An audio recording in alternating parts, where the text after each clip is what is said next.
Hello friends, আজকে চলে এসেছি শান্তিনিকেতন একদিনের জন্য। মা বাবাদেরকে নিয়ে বেরিয়ে পড়েছিলাম মনে জোর নিয়ে। বাবার শরীরটা খুব একটা ভালো যায় না, তাই বাইক আর আসানসোল থেকে রওনা দিলাম শান্তিনিকেতনের উদ্দেশ্যে। 2 থেকে 2.5 ঘন্টা সময় লাগে। সপরিবারে হই হই করতে করতে বেরিয়ে পড়লাম ফাদার্স ডের দিন 16ই জুন। আমরা এই আসানসোলের থেকে বেরিয়ে বাইপাস ধরে নিচ্ছি। রাস্তা অসাধারণ, একদম মাখনের মতন পুরো। দুর্গাপুর হয়ে আমরা মুচিপাড়া হয়ে বেরিয়ে যাব। তাহলে চলুন, আমাদের সঙ্গে ঘুরে নেবেন শান্তিনিকেতন যাওয়ার রাস্তাটা। রাস্তা খুব ভালো, একদম পরিষ্কার, কোনো রকম প্রবলেম হয়নি। গাড়ি একদম ঝড়ের গতিতে ছুটে চললো শান্তিনিকেতনের পথে। আমরা রাস্তায় যেতে যেতে এক জায়গায় দাঁড়িয়ে ভাবলাম একটুখানি ব্রেকফাস্ট করে নিই, কারণ সকাল 9টা নাগাদ বেরিয়েছিলাম, তাই বাইরে একটু ব্রেকফাস্ট করলাম। দেখুন কি সুন্দর গাছের মধ্যে দিয়ে আমরা যাচ্ছি, অসাধারণ রাস্তা, অসাধারণ দৃশ্য, আর সবুজে সবুজ, কি অপরূপ দৃশ্য লাগছে।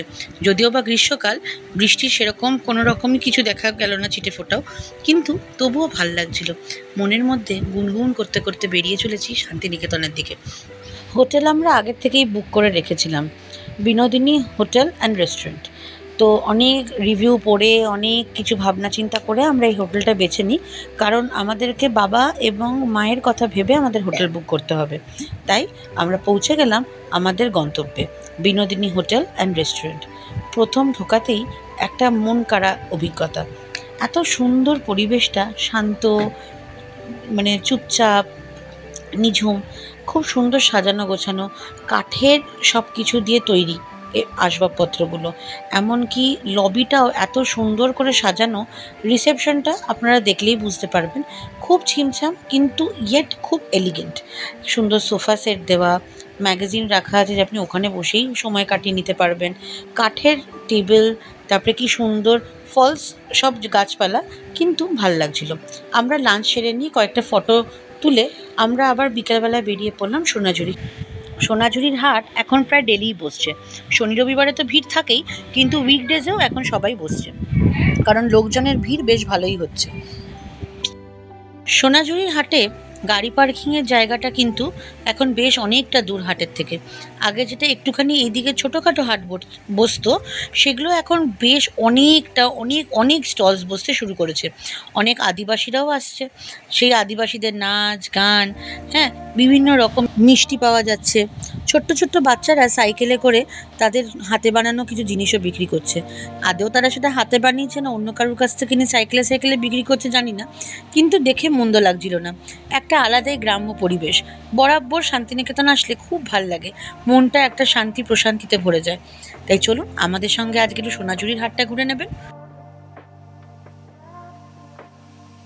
আমরা আজকে দুপুরে খেয়ে দিয়ে একটু বেশিই ঘুমিয়ে ফেলেছি, তাই জন্য সূর্য প্রায় অস্ত যাওয়ার দিকে। এই দেখুন কত রকমের কুর্তি, ডোকরার জিনিসপত্র, তারপরে এই দেখুন কি সুন্দর দুর্গার মূর্তিটা। এইদিকে সব কুর্তি বিক্রি করছে ব্লাউজ পিস সাথে, আর ওইদিকে আইসক্রিমের দোকান তো আছেই। কাঠের একতারা, সোহাগ তো একতারা দেখেই বললো আমি একটা একতারা কিনবো। ওকে আমরা একতারা কিনে দিলাম। যারা শপিং করে হাঁপিয়ে গেছে তারা বসে পড়েছে। আবার এখানে তাদেরই মাঝে একজন বাউল গান গাইছে।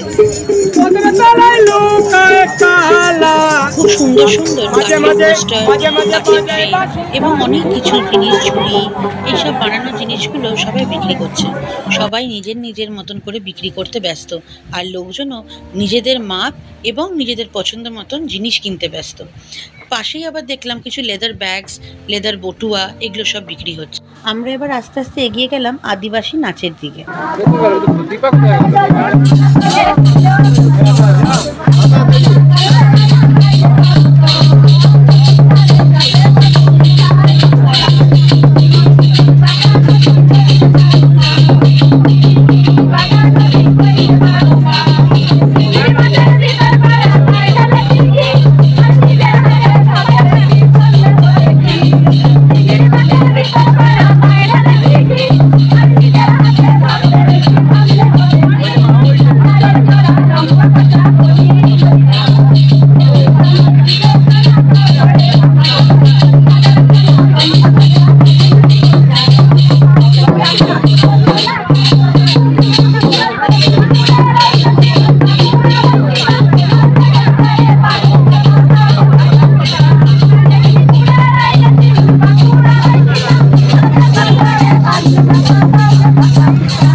নাচ শেষে আমরা সোনাঝুরির হাটটা আরেকটুক্ষণ ঘুরে নিলাম। রামশ্যামের কাছে গিয়ে একটুখানি পেঁয়াজি চা খেয়ে এবার বেরিয়ে পড়লাম হোটেলের দিকে, কারণ সোনাঝুরিতে বাবা আসেনি। আমরা সোনাঝুরির থেকে হোটেল ফিরে গিয়ে বাবাকে পিক আপ করে এবার চলে যাব কঙ্কালীতলা। এই নিন, পৌঁছে গেছি কঙ্কালীতলা মন্দির। পার্কিং জোনে গাড়ি পার্ক করে আস্তে আস্তে আমরা মা বাবাদেরকে ধরে ধরে নিয়ে চললাম মন্দিরের উদ্দেশ্যে। চলুন আমাদের সঙ্গে আপনারাও মন্দিরটা একবার দেখে নেবেন। মন্দিরের বাইরেই কিছু দোকান আছে যেখানে আপনারা পুজোর জন্য ডালা কিনতে পারবেন। আমরা ভেবেছিলাম এসে সন্ধে আরতি দেখব, কিন্তু ভাগ্যে সেটা দেখা জুটলো না, কারণ আমাদের আস্তে আস্তে একটু দেরি হয়ে গেল। তাই ধীরে ধীরে আমরা এখানে গিয়ে ডালা কিনলাম পুজোর জন্য, এবং পুজো দিয়ে আমরা আবার বেরিয়ে যাব হোটেলের উদ্দেশ্যে। তাহলে চলুন মন্দিরের ভেতরটা একটুখানি ঘুরে দেখে নেওয়া যাক।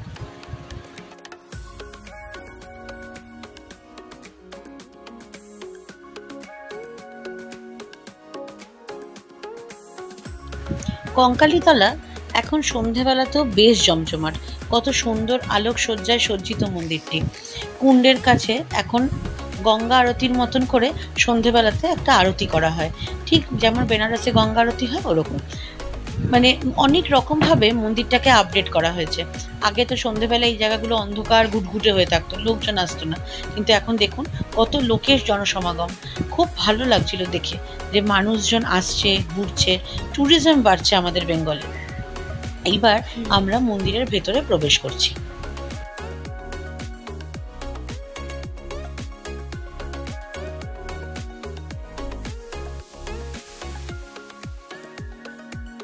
কঙ্কালীতলা মন্দিরটা 51 পীঠের এক পীঠ। এইখানে মা পার্বতীর কাক পড়েছিল, এবং সেই কাকটি পড়েছিল এই ঠিক পাশে যে কুণ্ডটি আছে সেই জলের কুণ্ডে। এইখানে মায়ের কিন্তু কোনো রকম মূর্তি বা কোনো রকম কোনো মানে পাথর বা এসব কিছু পুজো করা হয় না। পূজা করা হয় একটা ফটোকে। সেই ফটোকেই মাথায় স্মরণ করে মা কঙ্কালীতলার স্মরণে পুজো করা হয়। কিন্তু আসল যে কুণ্ডের মধ্যে যে কাকটি আছে সেটাই হচ্ছে আসল। তাহলে চলুন মায়ের এবার দর্শন করা যাক। এখন দেখলাম নতুন করে তারাপীঠের মতন মা তারার একটি পা রাখা হয়েছে। এটা আমরা আগের বার যখন এসেছিলাম তখন কিন্তু আমরা এরকম দেখিনি। বেশ ভালোভাবেই পুজোটা দিতে পারলাম। আপনারাও আমাদের সঙ্গে দর্শন করে নিন। চলে এসেছি হোটেলে রাত্রের পরিবেশটা কীরকম দেখুন, একদম নিঝুম অন্ধকার।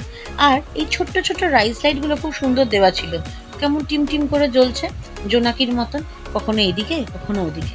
বেশ মায়াবী লাগছিল রাত্রেবেলাটা। রাত্রেবেলায় খেয়ে দিয়ে বেশ আরাম করে ঘুমিয়েছি।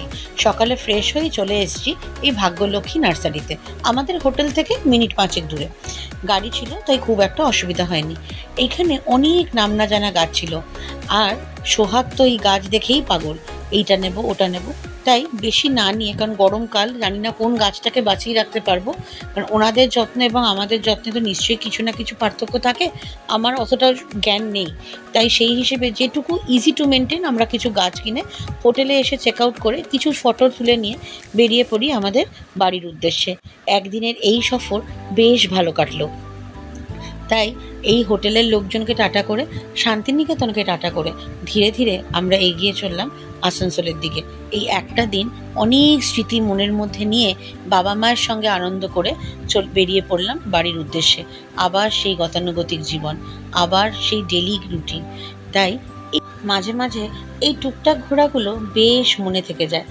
সপরিবারে ঘুরতে যাওয়ার মজাটাই আলাদা থাকে। এই রাস্তা দিয়ে যেতে যেতে আমরা চৌপাহাড়ি জঙ্গলটাও পেরোবো। চৌপাহাড়ি জঙ্গলের রাস্তাটা আমার খুব ভালো লাগে। প্রত্যেকবার যখনই বাইকারে আসি আমার এখানে দাঁড়িয়ে আমরা ছবি ঠিক তুলি, কারণ এখানে প্রকৃতির একটা খুব ফ্লেভার পাওয়া যায়। চারিদিকে গাছপালা, ঝিঝি পোকার ডাক, একটা জঙ্গল জঙ্গল ফিলিং মনে হয়। তাই এখানে কিছুটা গিয়ে আমরা দাঁড়িয়ে কিছু ছবি তুলে নিলাম, এবং সোহাগও খুব এনজয় করলো।